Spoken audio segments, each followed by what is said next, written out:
muito importante falar sobre unidade. Eu quero fazer isso de forma resumida, mas responsável, porque a gente vai ter outros dias para falar mais sobre isso, porque não dá para esgotar isso num dia só. Tanto é que só sobre o Espírito Santo eu preparei 3 ou 4 quartas-feiras encontros para a gente falando só sobre o Espírito Santo. Então hoje falar sobre a Trindade é um resumo, é um início para a gente entender um pouco disso e ter assim um plano de fundo para a igreja necessária. Agora, isso que nós estamos tendo nesse momento da palavra é muito importante, porque o que tem causado maior distorção no mundo é falta de conhecimento da palavra. Minha esposa hoje mandou um vídeo para mim que eu ri, porque não tinha como, mas é trágico. Um pedreiro inventou que é pastor, o repórter nem sabia se ele era pastor direito, pedreiro, e falou assim: olha, a Bíblia diz e incentiva você a ter mais de uma mulher. E montou uma igreja no canto lá, tem umas pingadas de gato lá, mas falou que é casado e tem autorização de Deus. Leu um livro de Oséias lá que falava assim: ó, e toma a mulher do teu amigo e adulterará. E a palavra era adúltera, ele adulterará. Aí juntou com uma outra irmã que teve um sonho que era para ela ter um filho com ele, com um pastor, e ele é casado. Contou com o marido, os três foram orar. Porque sentiram que é a revelação de Deus, irmão. Vê se tem lógica numa história dessa. E foram orar para que o ato fosse consumado na direção de Deus e com a bênção de Deus. Então existem certas anomalias. Eu lembro de um pastor amigo meu que sempre falou assim: a Bíblia é a mãe de todas as heresias. Por quê? Porque ela é mal interpretada, ela é mal entendida, dá base para pensamentos humanos esdrúxulos. Primeiro, e é por isso que é importante nós passarmos esse tempo. A primeira coisa que você precisa entender, entrando no texto, é que a palavra Trindade você não vai encontrar na Bíblia. Apesar de ser uma doutrina, o nome Trindade, assim como o nome Ascensão, você não vai encontrar na Bíblia. Mas ninguém duvida da subida ao céu do Senhor Jesus após a sua ressurreição. Então, nós vamos abordar o assunto de forma responsável, de forma clara, e nós temos que entender que há uma limitação nossa também de entender as coisas. Deus, na sua infinita sabedoria, nos colocou algumas verdades na palavra de acordo com a nossa capacidade de entender. Mas alguns assuntos como esse, ele não encadeou. Então tem certas coisas que a nossa mente é limitada para entender. E isso é um mistério de Deus, nós vamos entender na glória. Quer ver? Agora você vai usar muito a Bíblia. Abra lá em Jó, capítulo 38, verso de 1 a 4. Eu vou ler 3 textos que vai embasar isso que eu estou falando, da nossa limitação humana de entender, para você começar a perceber o quão frágil é a nossa capacidade de entender os mistérios de Deus. Nós conseguimos colocar o homem na lua, conseguimos desvendar o átomo, mas entender Deus não é uma tarefa fácil. Jó capítulo 38, verso de 1 a 4, diz assim: então o Senhor respondeu a Jó no meio da tempestade e disse ele: quem é esse que obscurece o meu conselho com palavras sem conhecimento? Prepare-se como simples homem. Vou fazer perguntas e você me responderá. Aonde você estava quando lancei os alicerces da terra? Responda-me, se é que você sabe tanto. Alguém sabe responder essa pergunta? Ninguém, né? Jeremias, abra lá agora, Jeremias capítulo 10, verso 23. Capítulo 10, verso 23. Eu preparei muitos versículos, depois se vocês quiserem eu mando por e-mail todos eles para vocês. Eu acho que não vai dar tempo de ler todos, mas eu vou ler uma boa quantidade para reforçar isso. Jeremias capítulo 10, 23 diz o seguinte, a versão que eu estou lendo é NVI, tá? Eu sei, Senhor, que a vida do homem não lhe pertence, não compete ao homem dirigir os teus passos. E por último, abra Isaías capítulo 55, e eu quero ler do verso 8 até o verso 9. Livro do profeta maior Isaías, capítulo 55, verso 8 até o verso 9. E um princípio interessante para você guardar na sua cabeça, vocês é que a Bíblia interpreta a Bíblia confirma a Bíblia. Então, nunca você pode pegar um texto isolado da palavra e tentar entender aquele assunto com o texto. Sempre você tem que entender o contexto e encontrar na própria palavra um texto que complemente e confirme aquela verdade descrita que você entendeu. Amém? Senão você vai cair na situação do pedreiro pastor lá, né? E falar uma heresia, uma bobagem. Isaías 55, verso 89 diz assim: pois os meus pensamentos não são os pensamentos de vocês, nem os seus caminhos são os nossos caminhos, são os meus caminhos, declara o Senhor. Assim como os céus são mais altos do que a terra, também os meus caminhos são mais altos do que os seus caminhos, e os meus pensamentos mais altos do que os seus pensamentos. Amém. Amém. Então, o princípio tanto dessa palavra como das outras que nós vamos falar, é que nós vamos trazer para você aquilo que a Bíblia fala. Nós temos que trabalhar isso da Bíblia e parar de axiologismo, de pensamentos obscuros ou de vaneios na nossa cabeça. É na palavra que a gente vai encontrar respostas e é dentro que a palavra nos respalda. Nós temos que guardar e fortalecer a nossa fé. Amém? Mas como é que esse negócio de Trindade, Deus Pai, Cristo, como é que funciona isso? Deus coloca Jesus de castigo? Não sei, não tenta ir para essa linha. Vamos voltar na palavra. Primeira coisa, Trindade não quer dizer politeísmo, quer dizer que são três deuses. Você olhar na cultura grega, na cultura romana, existiam vários deuses. E não é essa a verdade da Trindade. É um só Deus que subsiste na forma de três. Agora, onde é que a Bíblia fala que é um só Deus, pastor? Efésios capítulo 4, verso 6. Abra lá. Nós vamos falar sobre essa confirmação da Trindade, depois onde é que o Deus Pai, Deus Filho e o Espírito Santo são reforçados e apresentados na Bíblia. Efésios capítulo 6, 4, verso 6 diz assim: há um só Senhor, uma só fé, um só batismo, um só Deus e Pai de todos, que é sobre todos, por meio de todos e em todos. Querida, aqui eu acho interessante um negócio do ateu falar que não acredita em Deus. Toda a vida subsiste em Deus. E para ser ateu você tem que ter uma base, você tem que ser muito inteligente para ter argumento. Porque a própria vida do ateu é sustentada por Deus. Se não existisse Deus, não existia vida, não existia ateu, não existia ninguém. Então, às vezes você acha algum gnóstico por aí. Mas para ser ateu você tem que falar, irmão, você tem que estudar muito para ser ateu. Porque você tem que ter muita base para argumentar. Agora, onde é que fala que a gente entende que são três? Onde é que começa a gente entender Deus como uma trindade? Gênesis capítulo 1, verso 26.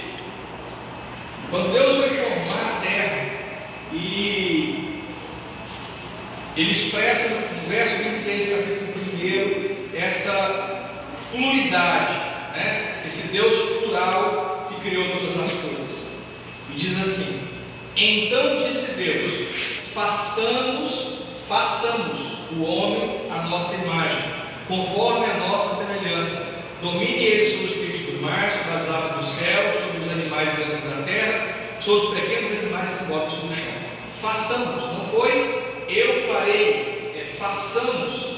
Agora, folhei mais um pouco e vai para o capítulo 3, verso 22.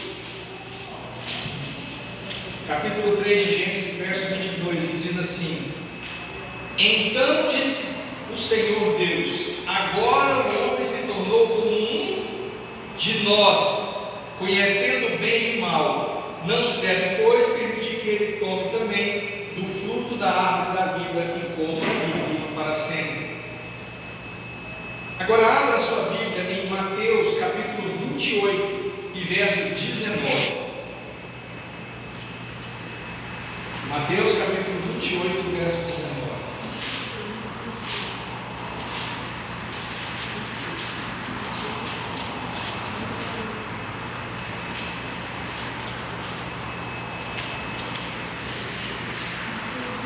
Diz assim: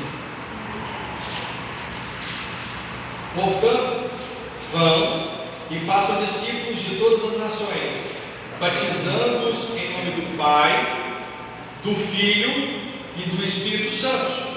E aqui nós encontramos as três palavras que definem a Trindade: Patros, que é o Pai, Riu, que é o Filho, e Hagion Pneumas, que é o Espírito Santo. Daí tem, quem estudou, fez algum curso teológico, já viu alguns livros, você viu lá, pneumatologia, não é estudo de pneu, é estudo sobre o Espírito Santo, porque deriva dessa palavra grega, Hagion Pneumatos. Então aqui a gente encontra Jesus falando da Trindade, Jesus testificando do Pai, do Filho e do Espírito Santo. Agora abra lá em Hebreus, capítulo 9, verso 14. Hebreus, irmãos, é uma das cartas gerais, e alguns teólogos afirmam que ele foi escrito por Paulo, outros não, mas a maioria ainda define que não foi Paulo que escreveu, mas um escritor inspirado por Deus. Hebreus capítulo 9, verso 14, diz o seguinte: acharam? Quanto mais, então, o sangue de Cristo, que pelo Espírito eterno se ofereceu de forma imaculada a Deus, purificará a nossa consciência de atos que levam à morte, de forma que sirvamos ao Deus vivo. Amém? Então o que a gente encontra na Bíblia, base, ambiente e toda a doutrina necessária para a gente entender que são três. Agora, algo que você tem que entender, a não ser quando a Bíblia fala o Deus Pai, todas as vezes que você se expressa, a Bíblia fala, olha, mas Deus, ó, o Deus vivo, a Bíblia está falando da Trindade, não é só do Deus Pai. Quando há algum texto referenciando ao Deus Pai, ele vai ser dessa forma destacado, porque o Deus Pai. Mas na forma geral que você encontra na Bíblia, porque eu orei e pedi a Deus, esse Deus está falando da pluralidade, da divindade, Deus, composta por Deus Pai, Deus Filho e Deus Espírito Santo. Agora, onde é que a gente encontra mais textos falando sobre Deus Pai? Bom, no Velho Testamento você vai encontrar mais textos referenciando a Deus como Pai da nação do que como Pai pessoal. Esse conceito de Deus como Pai pessoal, nosso Paizinho, nosso Abba Pai, né? Aquele Pai próximo que cuida de nós, nos coloca no colo, ele é um conceito que foi trazido com Jesus, e você vai encontrar ele com mais proeminência no Novo Testamento. Agora, no Velho Testamento também há esse conceito, mas de uma forma muito mais específica, porque a palavra no aramaico para pai era esse pai da nação, e os homens de Deus naquela época não entenderam que Deus era muito mais que isso. Que veio lá, Salmo número 68, verso 5. Porque no Velho Testamento Deus vai aparecer o Deus Pai como Pai da nação, como defensor de órfãos, como defensor de viúvas. Ele é apresentado como alguém que cuida de outros, mas de uma classe no menor padrão, e no padrão mais comum do Velho Testamento como Pai da nação. Salmo 68, verso 5 diz assim: Pai para os órfãos e defensor das viúvas é Deus em sua santa habitação. Agora abra lá em Salmo 103, verso 13.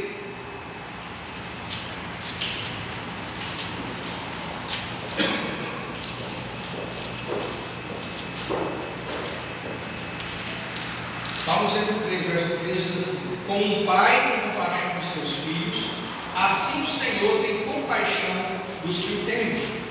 E quando você lê a história de Êxodo, a saída do Egito, lá em Êxodo capítulo 4, verso 22, Deus manda uma ordem, um recado para Faraó. Ele fala assim: olha, diga para Faraó que assim diz o Senhor: Israel é meu primeiro filho.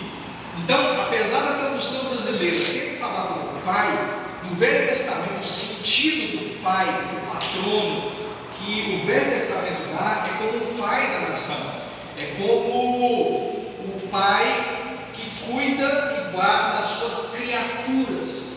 Mas no Novo Testamento a gente vai encontrar não o pai da nação, mas o pai nosso. É o Pai pessoal, é aquele que cuida de você, é aquele que amou de tal forma cada um de nós, que deu seu Filho unigênito, para todo aquele que nele crê, não pereça, mas tenha vida eterna. Quer ver isso? Vamos lá em Mateus, capítulo 5, verso 16.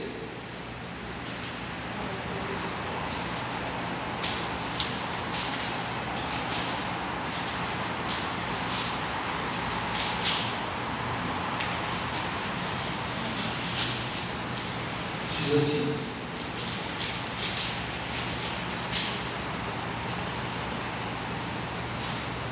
assim brilhe a luz de vocês diante dos homens, para que vejam as suas boas obras e glorifiquem ao Pai de vocês que está nos céus.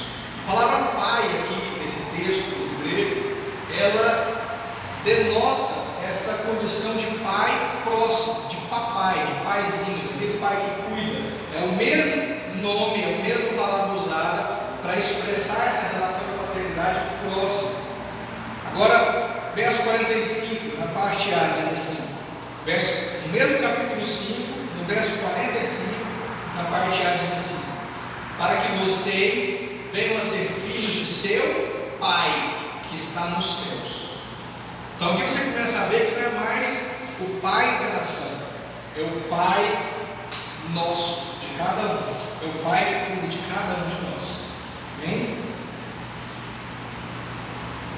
Agora, onde é que fala que Deus é Pai de Jesus? Salmo capítulo 2, verso 7.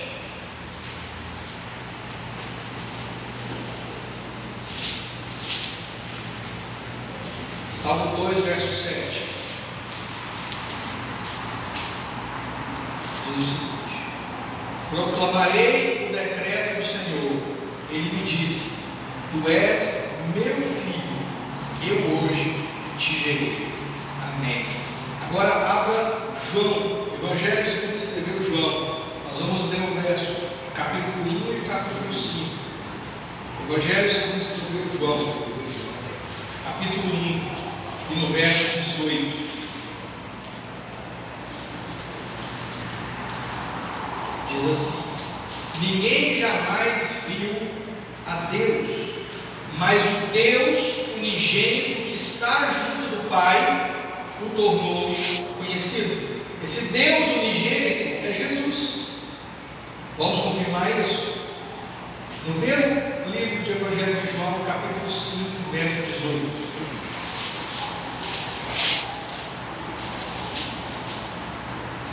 A gente vai ler muito texto de João, porque João é o evangelho que coloca Jesus como Deus, uma divindade dentro da Trindade. João 5,18 diz assim: por essa razão, os judeus, mais ainda queriam matá-lo, pois não somente estava violando o sábado, mas também estava até mesmo dizendo que Deus era seu próprio Pai, igualando-se a Deus. Agora, no capítulo 18, no capítulo 14, Evangelho de João ainda, verso 28, aí é Jesus testificando dessa relação de pai com filho. João 14, 28. Vocês me ouviram dizer: vou, mas volto para vocês. Se vocês me amassem, ficariam contentes porque eu vou para o Pai, pois o Pai é maior do que eu. Então aqui a gente começa a entender essa relação dessa família divina, essa trindade divina. E eu acho interessante, a gente vai falar isso no final, mas para você entender, muita gente acha que no conceito clássico, quando Deus falou assim: eu estou criando o homem à minha imagem e semelhança, a gente estava sendo semelhança e imagem de Deus. No normal, as escolas que a gente estudou aí falavam que você é inteligente, que você tem inteligência, né? Porque você tem capacidade moral de ser julgado, porque você tem. E elencava as características humanas para identificar o que Deus queria dizer quando disse que faria o homem a nossa imagem, a nossa semelhança. Mas o que a gente entende, se você for ler o texto da palavra, é que esse Deus plural só podia criar um ser plural. Nós só somos e podemos exercer a imagem e semelhança de Deus em enquanto coletividade. É por isso que esse movimento de individualismo não existe. Quando Deus criou Adão, Ele criou homem e mulher e os chamou de Adão. Deus criou uma família, e a família é a imagem e semelhança de Deus. Deus criou a igreja e colocou como imagem e semelhança de Deus. Nós refletimos a imagem e semelhança de Deus na coletividade. Não há como expressarmos imagem e semelhança de Deus fora da coletividade. Então essa coisa de eu descobri quando tem 2 ou 3, Deus está junto, eu vou servir a Deus em casa. Não é bíblico, não tem respaldo bíblico, não tem fundamento isso para você praticar. Graças a Deus nós não temos isso na nossa mente, né? Agora abra lá em Marcos, capítulo 1, verso 9 até o 11. Nós vamos ler um texto que fala sobre o batismo de Jesus, onde os 3 aparecem. Marcos capítulo 1, verso 9 e 11. 9 até 11. Diz assim: Naquela ocasião, Jesus de Nazaré, da Galileia, Jesus veio de Nazaré da Galileia e foi batizado por João no Jordão. Assim que saiu da água, Jesus viu o céu se abrindo e o Espírito descendo como uma pomba sobre ele. Então dos céus veio uma voz: Tu és o meu filho amado, em ti me agrado. Amém. Então a gente consegue ver aqui também, querido, o agir de Deus Pai, Deus Filho e Deus Espírito Santo dentro do batismo de Jesus. Existe uma corrente, um movimento há muito tempo que prega que Deus não é uma trindade, que Deus é único, é um movimento unicista. Agora, por que a gente não crê que Deus era um? Por que é o mais certo a gente aplicar e entender que existe a trindade? Porque se a gente não entendesse assim, Jesus estava errado, ou falando de forma muito errada, quando ele argumentou em João capítulo 8. Abra lá, João capítulo 8, verso 17 até o verso 18. Porque o próprio Jesus testificou da trindade. Você não tem como ir contra a palavra e falar o que Jesus disse. É por isso que a gente tem que muito ler a palavra, entender a palavra, se faltar na palavra. Porque a argumentação boa, falácia, tem demais. João capítulo 8, 17 e 18 diz assim: Na lei de vocês está escrito que o testemunho de 2 homens é válido. Eu testemunho acerca de mim mesmo. A minha outra testemunha é o Pai que me enviou. Então, se Deus não fosse uma trindade, certamente Jesus estava errado. Amém?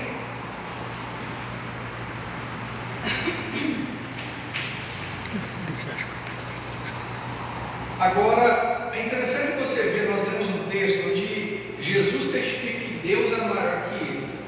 Agora, algo que você precisa entender bem que é o seguinte: existe distinção de função, existe uma distinção do agir de cada um, mas isso não quer dizer que a autoridade de Jesus é menor, ou que a autoridade do Espírito Santo é menor, ou que a graça, ou o poder, ou a dimensão com que eles atuam é menor.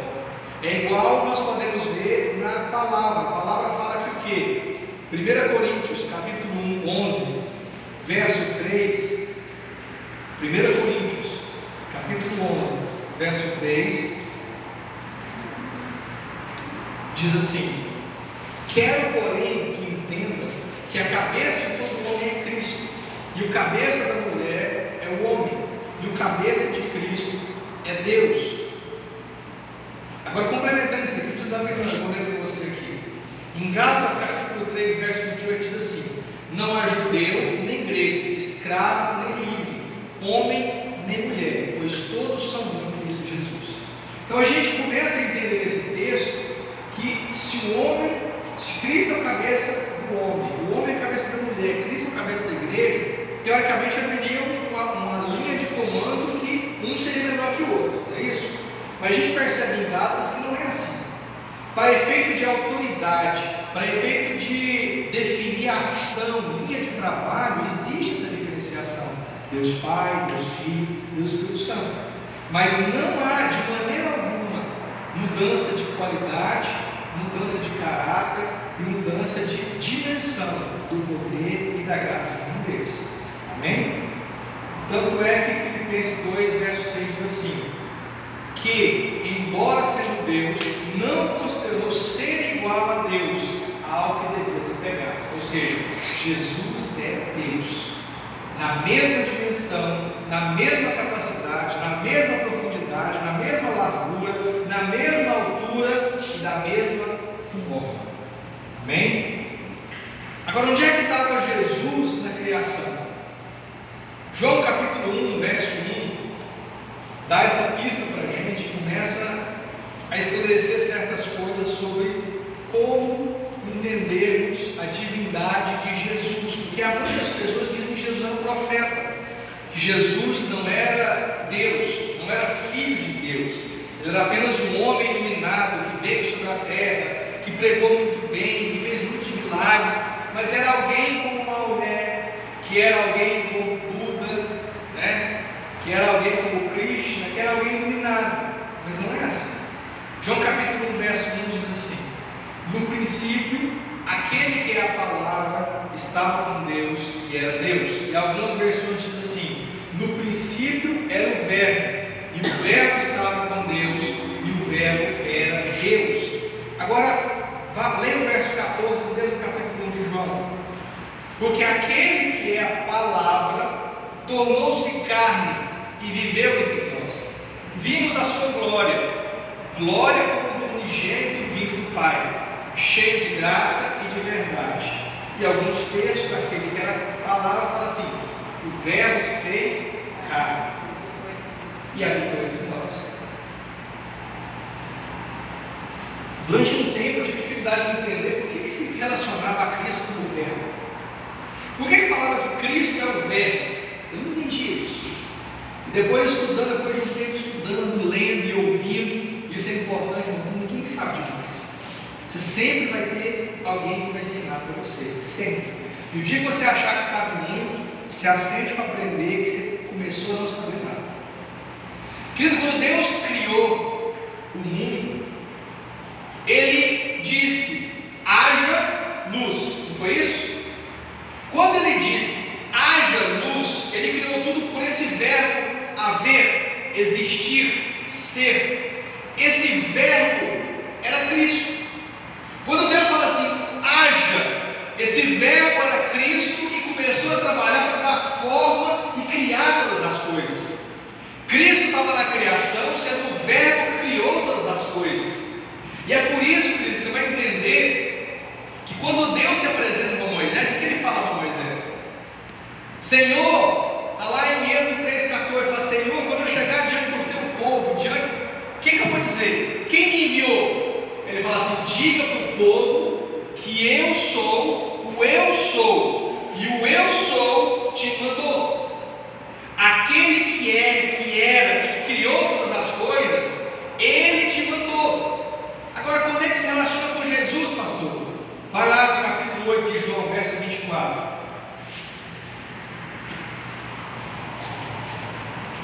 Capítulo 8, verso 24.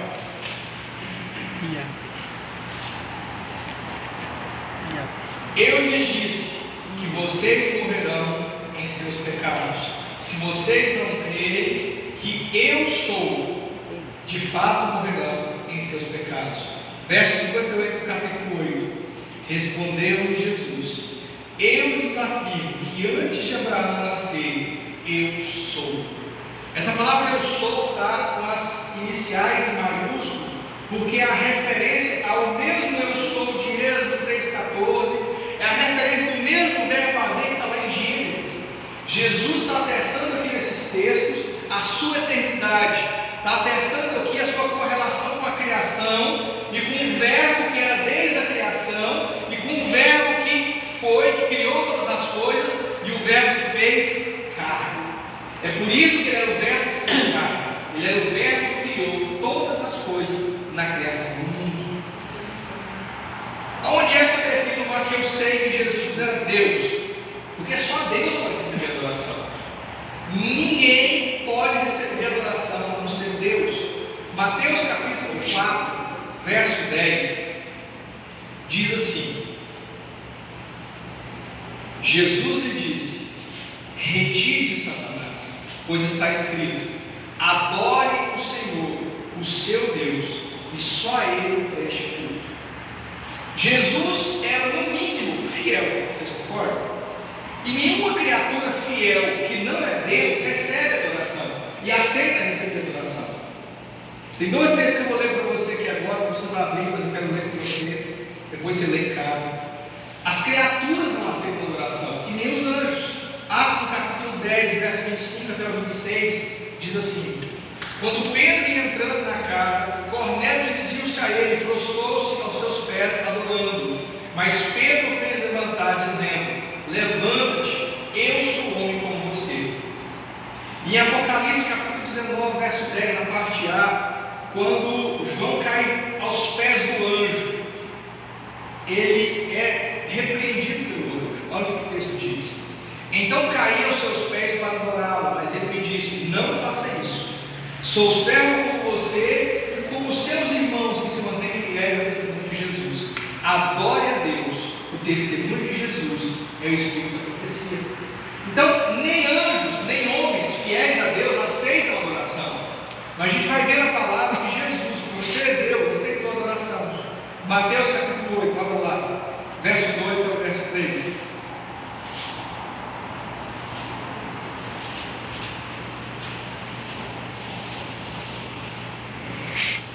Mateus capítulo 8, verso 2 e 3. Um leproso, aproximando-se, adorou-o de joelhos e disse: Senhor, se quiseres, purifica-me. Jesus estendeu a mão nele e disse: quero ser purificado. E imediatamente foi purificado da lepra. Agora vá para o capítulo 14, no mesmo livro de Mateus.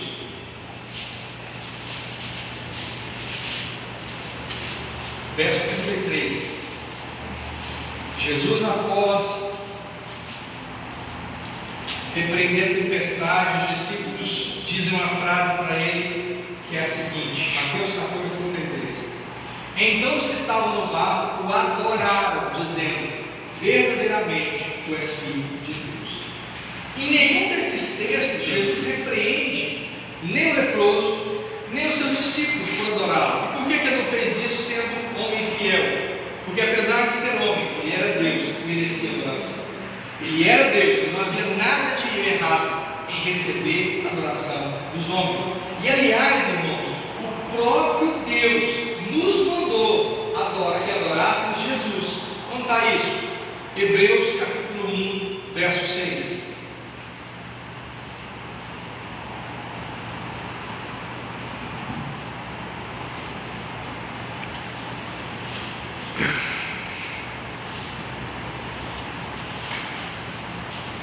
Hebreus capítulo 1, verso 6, diz assim: e ainda, quando Deus introduziu o primogênito no mundo, quem é esse primogênito?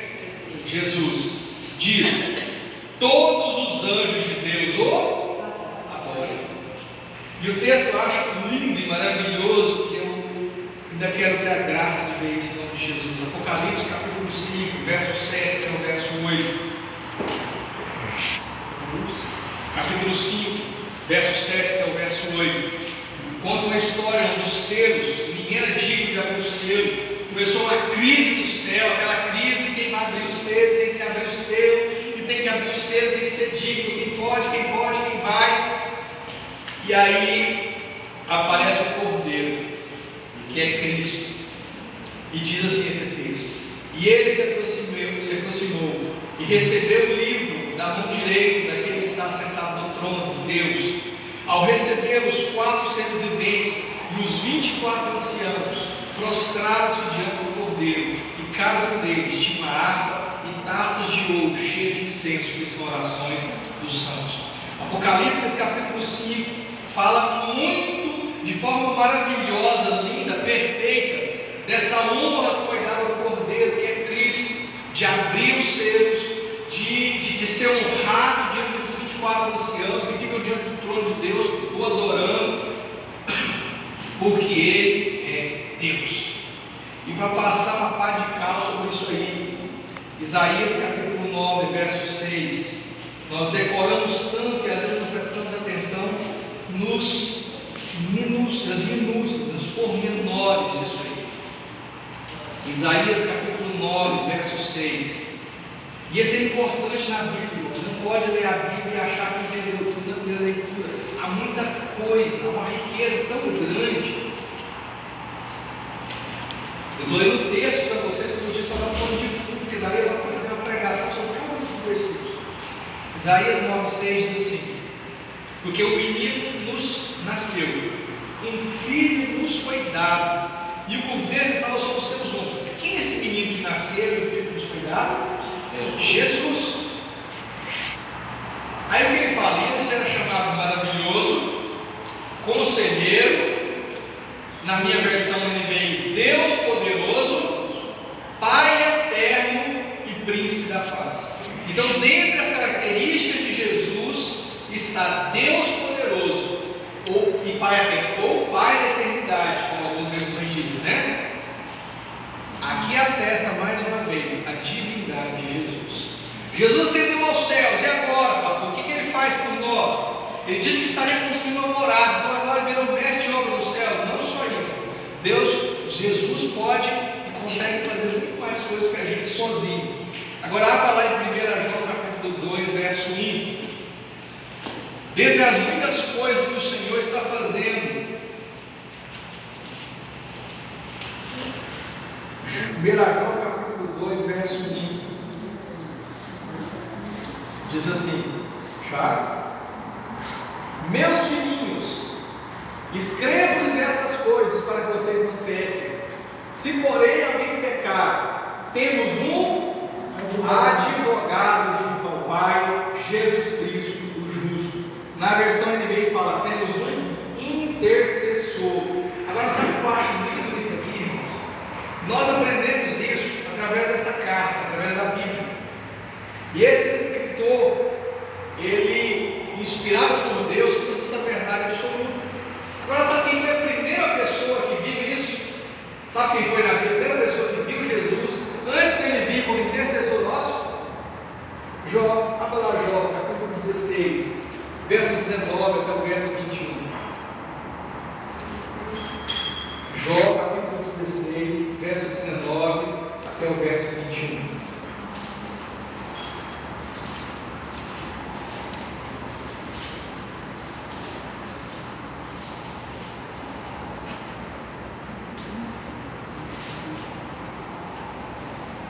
Irmãos, quando eu li isso aqui, eu achei muito maravilhoso. Olha o que Jó fala.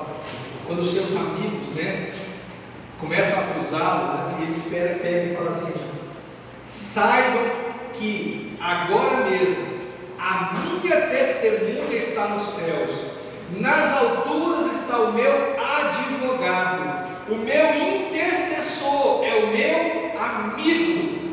Quando diante de Deus correm lágrimas nos meus olhos, ele defende a causa do homem perante Deus, como quem defende a causa de um amigo. Irmãos, olha que coisa linda. É por isso que Jó falou assim: olha, antes eu conhecia Deus, eu ouvi falar, porém agora os meus olhos contemplam. Eu imagino aquele homem comido e carcomido de feridas, coçando com caco de telha, purulento, fedido, ninguém perto dele, mas tendo a graça de ver os céus abertos e ver Jesus na glória, como intercessor dele, como advogado, como amigo, defendendo a causa dele e de todos os homens. É por isso, irmão, que na luta e na angústia, você não pode murmurar, ou não pode reclamar, ou sair da igreja, chutar o balde, ou largar tudo, ou largar Cristo. A luta é a oportunidade de você conhecer a verdade de Deus. A luta, o problema, a tribulação, é um momento para você entender algo que você não entendeu. Jó permaneceu firme, e viu a glória de Jesus nos céus. Quando você murmura e corre da luta, você perde essa oportunidade, você perde essa graça. coração de Jó depois que eu li isso? Falei, oh, tremendo, oh, maravilhoso. Depois eu vou falar sobre outra coisa também, que eu acho maravilhoso, é maravilhoso. Jó foi um cara exemplo. Exemplo. Ele é a mulher dele. Sabiam disso? Quantos aqui falaram mal da mulher de Jó? Quantos já falaram mal da mulher de Jó? Não? Porque tem bastante mulher, assim, boa, né? Gente fina. Ele está lá sofrendo, ela chega para ele e fala assim: amaldiçoa esse Deus e morre. Não é? A gente fala muito isso. Critica muito ela por ter feito isso. Só quero te entender algo. Quero que você entenda algo. Ela falou isso, mas estava do lado dele. Ela não fugiu, não correu. Geralmente, casamento acaba quando começa a dificuldade financeira. Ou o marido soma, a mulher soma, ela estava falando besteira, ela estava do lado dele. E mais, quando Deus exaltou, ele continuou com a mesma mulher e teve mais 10 filhos com ela. Esse é o casal 20. Agora, querido, sobre o Espírito Santo. Deus prometeu o Consolador. Estava lá em João, capítulo 14, verso 26.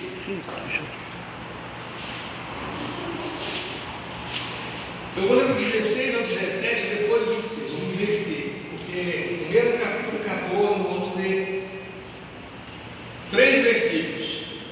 João 14, 16 e 17. E eu pedirei ao Pai, e Ele lhes dará outro conselheiro, para estar com vocês para sempre. O Espírito da verdade. O mundo não pode recebê-lo, porque ele não vê nem conhece. Mas vocês o conhecem, pois ele vive com vocês e está com vocês. Verso 26. Mas o conselheiro, o Espírito Santo, o Pai me enviará em meu nome, lhes ensinará todas as coisas e lhes fará lembrar tudo o que lhes disse. Essa palavra para outro é alus no grego, e ela designa outro da mesma categoria, outro da mesma espécie. Então, quando Jesus disse que vai enviar o Espírito Santo, ele está referenciando a um elemento, não um elemento, a uma pessoa da Trindade. O Espírito Santo não é um elemento, o Espírito Santo não é uma força, o Espírito Santo não é um vento, o Espírito Santo não é um fogo, apesar de eles ter como tipos, ou como referências, ou como elementos representativos dele, o fogo, a água ou o vento. Ele é uma pessoa divina e que faz parte da Trindade. Primeiro motivo, porque só alguém divino pode habitar dentro de nós. E a palavra diz que o Espírito Santo nos foi enviado e habita em nós. Ele habita em mim e habita em você. É por isso, irmãos, que esse prédio não é santo. Esse prédio não tem nada de santo. Ele é santo quando os santos que somos nós nos reunimos. Esse prédio sozinho é apenas tijolo, areia, cimento, tinta. Mas quando 2 ou mais se reúnem no nome de Jesus, aí o Senhor está. E aí esta reunião, este local, é um local santo, porque a presença de Deus se faz presente. Então, irmão, não tem lógica nem sentido você começar a idolatrar templo, idolatrar prédio, idolatrar estruturas. Não existe. Você pode até querer construir algo bonito, mas não é na estrutura que Deus está. Deus está em você. Você pode repetir isso? Deus está em mim. Deus está em mim. Agora já que eu entendo mais que Ele é divino. João capítulo 14, verso 23. Vê esse capítulo que você está. Respondeu Jesus: se alguém me ama, guardará minha palavra, meu Pai o amará, nós viremos a Ele e faremos morada nele. 1 Coríntios, capítulo 6 e verso 19.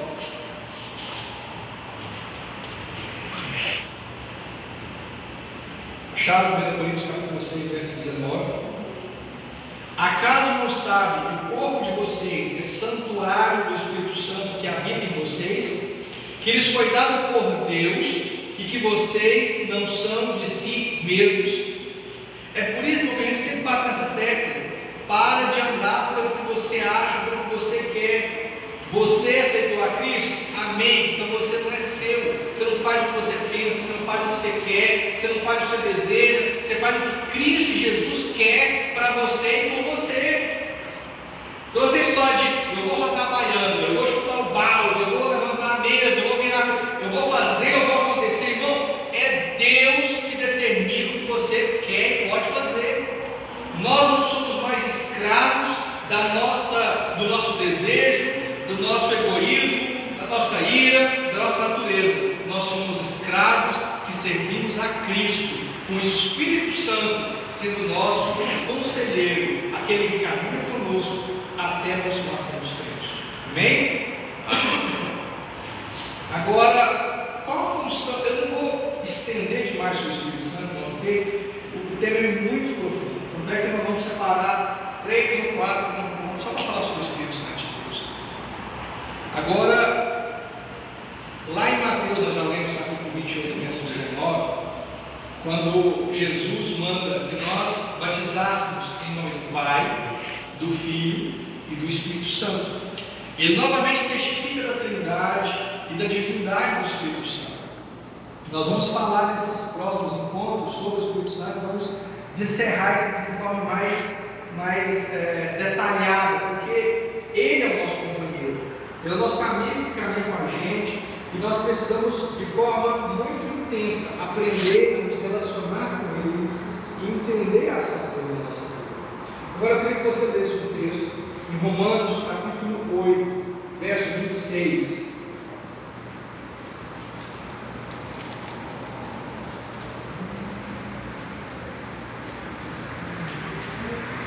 Romanos 8, verso 26.